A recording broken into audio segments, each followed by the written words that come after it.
করে না কর, এমন কোনো মেয়ে আছে বলতে পারো যে প্রেম করে নাই? সবাই প্রেম করছে। প্রেম প্রত্যেকটা মানুষের লাইফে আছে, প্রত্যেকটা মেয়ের লাইফে আছে, প্রত্যেকটা ছেলের লাইফে আছে। কেউ স্বীকার করে, কেউ করে না। এখন গোপনে আর প্রেম চলবে না, প্রেম চলিবে উপেনে। গোপনে আর প্রেম চলবে না, প্রেম চলিবে উপেনে। গোপন কথা জানলে জানুক দশজনে, গোপন কথা জানলে জানুক দশজনে। আর লুকালুকি ভাল লাগে না, গোপনে আর প্রেম হবে না রে। ভয় পাইলে প্রাণ বন্ধু প্রেম করিবা কেমনে। গোপন কথা জানলে জানুক দর্শনে।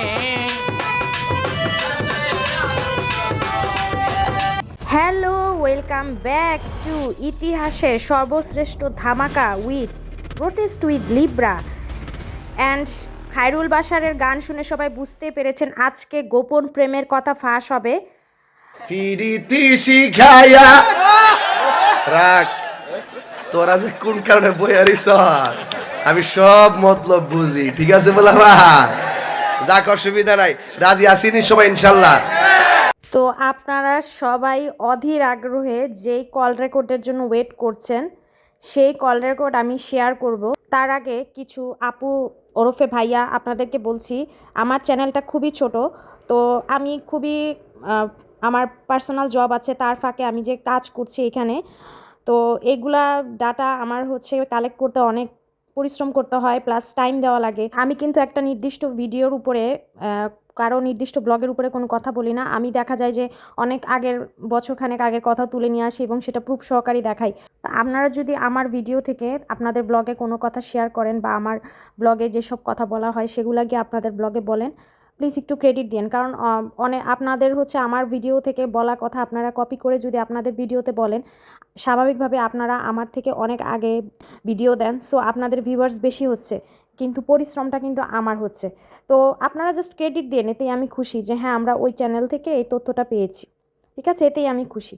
কিন্তু আমার ভিডিও থেকে তথ্য কালেক্ট করে আপনারা বলেন, সেটা সমস্যা নাই, কিন্তু অ্যাটলিস্ট আমাকে ক্রেডিটটুকু দিন। তবে আমি আপনাকে একটা ইনফরমেশন দেই, শুনেন। ওই যে ইনফরমেশন চাচ্ছে, ওই ইনফরমেশন আপনি প্রেজেন্ট করতে পারেন। সেটা হলো সেপ্টেম্বর মাসে আগের মাসে, মানে আমার বিয়ে তো সেপ্টেম্বর মাসে হয়েছে, তার আগের মাসে আগস্ট মাস পর চ্যানেলে ঢুকলে আপনি ডেট পাবেন যে কত তারিখে বিদেশ যাচ্ছে। আচ্ছা, বিদেশ গেছে হলো দুইটা মানুষকে ওর জামাইয়ের হাতে তুলে দেওয়ার জন্য, সেটা হলো সিঙ্গাপুর। তখন কি আপনার সাথে, আচ্ছা একটু ইন্টারাপ্ট করি ভাইয়া, একটু ইন্টারাপ্ট করি, তখন কি আপনার সাথে ওর যোগাযোগ ছিল না? হ্যাঁ ছিল। তাহলে আপনি ওকে যেতে দিছেন, মানে আপনার সাথে ও মানে অলরেডি সে বিয়ের কথাবার্তা চলতেছে, সেই মুহূর্তে সে বিদেশ যাচ্ছে, আপনি এটা কিভাবে মেনে নিলেন? এটা কি আসলে কেমন? মেনে নেওয়ার কারণ হয়েছে এটাও আমি বলি। মেনে নেওয়ার কারণ হয়েছে সম্পূর্ণটাই ধরা পড়ছে। হ্যাঁ, ওই যে এরকম কাজগুলো করে, হ্যাঁ এগুলো আমার হাতে ধরা পড়ছে। ও আমার কাকে বলে নাই যে ওর হাজবেন্ডের মানুষ যে ট্রান্সফার করে সেই কাজগুলো ও হ্যান্ডেল করে। ধরেন আপনার পাসপোর্ট এনে দেওয়া, তারপর ডলার এনে দেওয়া, তারপর কোন লোকটাকে কোথা থেকে উঠিয়ে এনে তারপর কোথায় ট্রান্সফার করে দেওয়া, এগুলো ও করতো। আর এগুলো সম্পূর্ণ কাজগুলো হলো গুলিস্তান। তো এই গুলিস্তানে আসা যাওয়া থাকতো। তো আমার ভিতরে একদিন খটকা লাগলো, ঘটনা কি এত গুলিস্তান যায় কেন? রাত নাই বিয়াত নাই, কোনো কিছু পরোয়া করে না, ঘটনা কি? তো ওই সুবাদে আমি ওর ফোনটাকে ট্র্যাকিং করা শুরু করলাম, যার ফোনটা কোন কোন এরিয়াতে যায়। তো ওই ফোন ট্র্যাকিং করার পরে আমি ওর ফোনের লোকেশন অনুযায়ী জায়গা মতন গেছি। আমাদের গুলিস্তানে একটা হোটেল আছে, সেটা হোটেলের নাম হলো সুফিয়া। আচ্ছা, সুফিয়া, হ্যাঁ হোটেলটার নাম। তো ওই হোটেলে আমি নিচে দাঁড়ানো ছিলাম, ওই দুইতলায় গেছিল ওই লোকদেরকে পাসপোর্ট তারপর ডলার এগুলো বুঝিয়ে দেওয়ার জন্য। তো আমি ওকে জিজ্ঞাসা করলাম যে হঠাৎ করে তুমি এই হোটেলে কি করো? তো বললো কাজে আসছিলাম। তো তুমি এই জায়গায়? আমিও বললাম যে আমিও একটা কাজে আসছিলাম। বন্ধুর বাইকটা নিয়ে এই যে সামনে তো তোমার মিস্ত্রি, তো এই জায়গায় আসছিলাম, তুমি এই জায়গায় কি করো? পরে নানান ধরনের বাহানা দিল, বাহানা দেওয়ার পরে আমি বললাম তুমি যে বাহানা দিতেছো, বাহানাটা তো বন্ধ করো, কারণ তুমি রুমের ভিতরে যে কি করছো সেটা বলো। রুমের ভিতরে তো দুটো পুরুষই ছিল, তুমি ছিল, আর ঘটনা কি সেটা খুলে বলো। তখন আমি বলো যে এরকম এরকম ঘটনা। আমি বললাম যে এদিকে এবার আসছো, কেন আসছো? তো এক পর্যায়ে দুই পর্যায়ে তখন ওর বয়ফ্রেন্ড যে ছিল আমার আগে, ওর সাথে অগণিত এই হোটেলে বললো যে এই ছেলের সাথে এই মেয়ে তো অনেকবার আমাদের হোটেলে আসছে। তো ভাবলাম যে কে বলছে এটা? মানে হোটেলে যে রিসেপশন সে? জি জি জি, ও হোটেলের রিসেপশনে যে থাকে। বলছে যে আপনি ছবি দেখাইছেন ওর এক্স বয়ফ্রেন্ডের? জি, আমি তো ছবি দেখালাম যে এই ছেলেটা আর এই মেয়েটা কি হোটেলে আসছে। বললো জি আছে, তো রুম নাম্বার 103-এ আছে তারা। না। কিন্তু তারপরে তাহলে আপনি বিয়ে করলেন কেন ভাই, এত কিছু জানার পরও?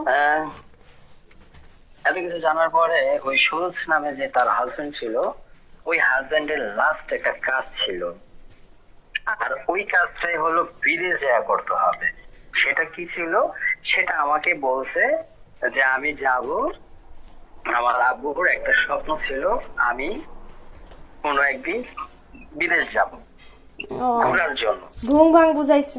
তখন আমি কিছু জানি না, হ্যাঁ, তাই আমি বললাম যে আমারও তো পাসপোর্ট আছে, হ্যাঁ, সিঙ্গাপুরের ভিসা লাগাইছো, 5,000 টাকার বেশি তো লাগে নাই গা, তুমি যে এজেন্টের মাধ্যমে লাগাইছো ওই এজেন্টের মাধ্যমে আমিও লাগাই। কয় না তুমি লাগাইলে তোমারে দিব না। আমি কেন দিব না, কেন দিব না? তোমার যদি দিতে পারে তাহলে আমার দিব না কেন? আমার ব্যাংক স্টেটমেন্ট ভারী। আমি ব্যাংক স্টেটমেন্ট তুমি যেটা নিয়ে আসছো সেটা তো ফেক স্টেটমেন্ট নিয়ে আসছো, সেটা তো আমিও আনতে পারবো। কয় না তবুও তুমি পারবে না। সে তো আমাকে আটকাইতে চাইতেছিল যে তোমার আমি আটকাই দিব, তো সে পারতেছিল না। পরে আমি বললাম যে আচ্ছা ঠিক আছে, তুমি যাও, সমস্যা নাই, তুমি টেনশন করো না। তা আমার ভিতরে ওই তখনই খটকা লাগছে যে কোন একটা ঝামেলা হইব। তো ওই ঝামেলার পারপাসে যেহেতু আর ভাই আর মা আর ঘটনা গোষ্ঠী কেউই যাবে না এয়ারপোর্টে দিয়ে আসার জন্য। কেন? কারণ কি? আমার আমার সন্তান বা আমার বোন বিদেশ যাবে, আমি এয়ারপোর্টে ছাড়তে যাবো না? আচ্ছা সব বাদ দিলাম, আমি তো তার ফিউচার হাজবেন্ড ছিলাম, হ্যাঁ, আমাদের সাথে তো সবকিছু হয়েই গেছে, ডেট মেট সব তো ফিক্স। আমি তো অন্তত পক্ষে তাকে ছাড়তে যেতেই পারতাম, সেগুলো আমার মনে নেই। ওই যে সাথে দুজন লোক যাবে যে, মেইন পয়েন্ট, সাথে দুজন লোক যাচ্ছে, ওইটাই হলো মেইন পয়েন্ট, যে আমার সন্দেহ ঢোকা শুরু হলো। তো কপাল ভালো যে ওর যে মেল অ্যাকাউন্ট, ওই মেল অ্যাকাউন্টটা আমার কাছে ছিল। তো ওই মেল অ্যাকাউন্টের মাধ্যমে ও যত আদান প্রদান করা হচ্ছিল ডকুমেন্ট, ওই সব পণ্যই আমার ফোনে আসা শুরু হলো। আর ওইখান থেকে আমি ট্র্যাকিং করা শুরু করলাম যে বাংলাদেশ থেকে এয়ারপোর্ট থেকে সিঙ্গাপুর এয়ারপোর্টে কখন নামলো, সে ওই জায়গা থেকে হোটেলে কখন উঠলো। হ্যাঁ, ইমেল দিয়ে ট্র্যাকিং করা যায়? আপনার ইমেল, তারপর আরো কিছু আছে, ওগুলো দিয়ে ট্রাই করা যায়। ও আচ্ছা, আমি তো জানতাম না। আমি তো ভাবছি শুধু মোবাইলের একটা অ্যাপের মাধ্যমে ট্র্যাকিং করা যায়। হ্যাঁ, মোবাইলে ট্র্যাকিং করা যায়, আইফোন খুব সুন্দরভাবে ট্র্যাকিং করা যায়। ও আপনি সিগন্যাল মানে আপনার হাতের আরেকটা ডিভাইস কোথায় আছে এটা খুব সুন্দরভাবে দেখায় দেয়। তো ওই সুবাদে আমি ওগুলো নিচ্ছিলাম। তো হোটেলে ছিল তারা 10 মিনিট, সিঙ্গাপুর হোটেলে 10 মিনিট ছিল। 10 মিনিট থাকা অবস্থায় ওইখান থেকে তারা একটা ট্যাক্সি বুকিং করে ওই দুইটা লোককে নিয়ে তারা রওনা দেয় আপনার সিঙ্গাপুর থেকে মালয়েশিয়াতে। ওই যে ব্রিজ লাইন আছে না, কারণ তাদেরকে ভিসা হয়েছিল ডুয়েল ভিসা হয়েছিল, মানে এই দেশের থেকে ওই দেশে এন্ট্রি করতে পারবে। তো ওই ভিসাটাও আমার কাছে সেন্ড হচ্ছিল, মেলের মাধ্যমে সেন্ড করা হচ্ছিল। তো ওইটার স্ক্রিনশট গুলো আমি কালেক্ট করা শুরু করলাম। তো ওরা সকাল 12টার দিকে পৌঁছায়। সেই হোটেলের নাম ছিল হোটেল রোজ কটেজ। ওইখানে কি ওর হাজবেন্ড ছিল? আগের হাজবেন্ড সুরজও ছিল ওইখানে? ওই হোটেলটাই বুকিং করছে ওর হাজবেন্ড, আর 10 দিতে ছিল ওর হাজবেন্ডের সাথে ছিল। ও, একই সাথে। তাহলে আর ডিভোর্স নিল কেন? ডিভোর্স না নিলেই পারতো। আর ওর সাথে যে দুইটা লোক দেখা গেছিল লুঙ্গি পরে, অমুক করে তমুক করে, এটা ছিল তাকে ওই লোক দুইটাকে বুঝিয়ে দেওয়ার জন্য।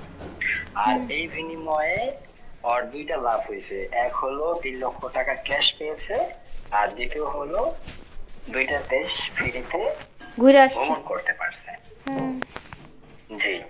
আর ওই টাকা দিয়েই ওই বাংলাদেশে এসে বিয়ে, গোল্ড গহনা এগুলো বানাইছে। না তাহলে আপনার তাহলে তো যদি জেনেই গেছেন তাহলে বিয়ে করলেন কেন? আমি ওই কোশ্চেনটা করছিলাম, মানে করার কারণটা কি ছিল তাহলে? বিয়ে করেছি কেন, ওই ঠিক 10 দিন আগে বাংলাদেশে ল্যান্ড করে। তো ল্যান্ড করার মানে আসার পরে আমি ওকে সোজা সাপটা বলে দিছি, তুমি আমার লাইফে পাড়া দিবা না, আসবা না। তো উনি আমাকে বলতেছে কেন? আমি তো ওনাকে সব প্রুফ দেখাছি, কখন, কোন হোটেল, কিভাবে, কোন রেস্টুরেন্ট, কখন গেছে। তো ওর হাজবেন্ডের সাথে যে ছিল, এক্স হাজবেন্ডের সাথে যে ছিল, এটা কিভাবে জানলেন? এটা কিভাবে জানছি? আইফোন ডিভাইসে সিকিউরিটি নামে একটা অ্যাপ আছে। ওই অ্যাপের থ্রুতে আপনার ক্যামেরাটা অ্যাক্সেস পাওয়া যায়। ওরে আল্লাহ। আপনার ফোন যেই মিররতে নিয়ে যাবে, আপনার ফোন যে জায়গা যাবে, আপনি বুঝতেও পারবেন না যে আপনার ফোনের ক্যামেরা থেকে অন্য কেউ দেখতেছে কিনা। ও আচ্ছা, তো ভাইয়া এসব ভালো দখল আছে আপনার। ভিডিও বা যখন ভিডিও ধারণ করছিল বা যখন ব্লগিং করছিল, তখন আমিও দেখতেছিলাম যে কি ব্লগিং গুলা করতেছিল। ও মানে ক্যামেরার সামনের জিনিসও আপনি দেখতে পাইতেছিলেন? যখনই ফোন ঘোরাচ্ছে, যে কিনারা নিচ্ছে, আমি তখন লাইভ দেখতেছিলাম ও যে কোথায় নিয়ে যাচ্ছে আর কি ব্লগিং করতেছে, আর আশেপাশে কে আছে, এগুলো সব দেখা যাচ্ছিল। তুই কিন্তু পার্সোনাল অ্যাটাক করতেছিস আমার তখন থেকে। তো তুই মাল, এই তো অ্যাটাকের মাল। আর তুই এত চেতকা, তুই কি সাবানা না ববিতা? তুই কি খুব সুন্দর নাই? অ্যাটাক করবো না? তুই তো অসুস্থ, তোর ব্রেনে তো নানান প্রবলেম আছে। আমার চরিত্র খারাপ, এজন্য একজন মানুষ যেটা বলবে সেটা আপনি বিশ্বাস করে ফেলবেন। একজন মানুষের ব্যক্তিত্ব কিরকম, আমি কিরকম, আজকে 3 বছর যাবত আপনাদের সাথে আমি কাজ করতেছি, আপনারা দেখেন আমাকে আমি কিরকম। আমাকে কি কোনো একজন থেকে প্রস্টিটিউট মনে হয় বলেন?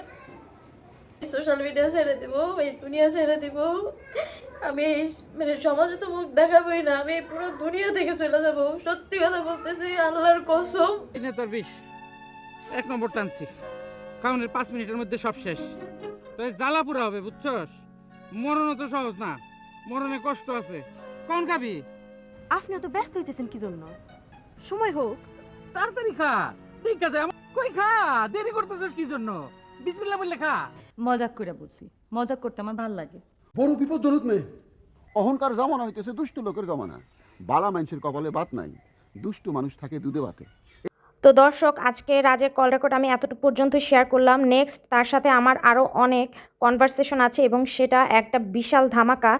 সো যারা লুকিয়ে লুকিয়ে আমার ভিডিও এসে দেখে যাচ্ছেন, কোনো লাইক, কমেন্ট, সাবস্ক্রাইব কিচ্ছু করছেন না, প্লিজ 2টা সেকেন্ড নষ্ট করে অ্যাটলিস্ট সাবস্ক্রাইবটা করে যান। আমার এই ছোট্ট চ্যানেলে আপনাদের এতটুকু সময় আমাকে আরও উৎসাহ দিবে আরও ভালো ভালো ভিডিও আপনাদেরকে উপহার দেওয়ার। তো নেক্সট ধামাকার জন্য সবাই ওয়েট করেন। টিল দেন সবাই ভালো থাকেন, সুস্থ থাকেন। আল্লাহ হাফেজ।